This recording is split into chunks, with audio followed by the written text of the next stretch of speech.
Let me just say that I'm here to support this piece of legislation as well. I think mental health individual doesn't belong in a cage. Mental health people belong in treatment. They need to make sure they get the treatment that they deserve.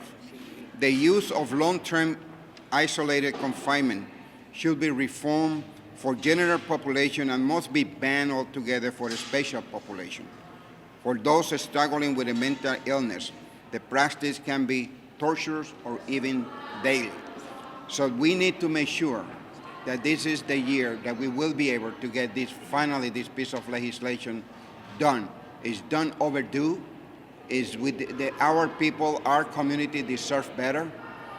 Our population deserve better. And when our family going to visit their own inmates that are suffering from mental health, they should not be punished by being put in a box. I think it's very important to get the treatment that they deserve, and will have a domino effect to give the right treatment for the right time, and as well will help the people that work in the facility to make sure that they know how to deal with this kind of population. I am in the correction committee. I used to oversee the correction department in the city of New York back in 1988, 1989, and 1990.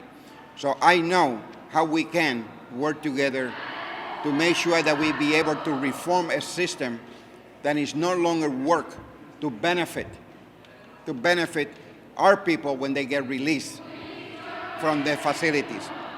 And we cannot continue to believe that by putting them in the cage, putting them down in the hole, that this individual will be reformed. That's not the way to reform mental health. The way to reform mental health is to have the right people in place, the right treatment in place, and to make sure that they will be able to come out on work release out of this facility with a sound to ensure that they can come back to our community.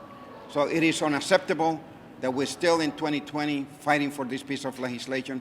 It's completely inhumane and injustice for the people not to do what is right for those that cannot defend themselves and speak for them. So it is our job to do what is right and do it now. Thank you. Thank you.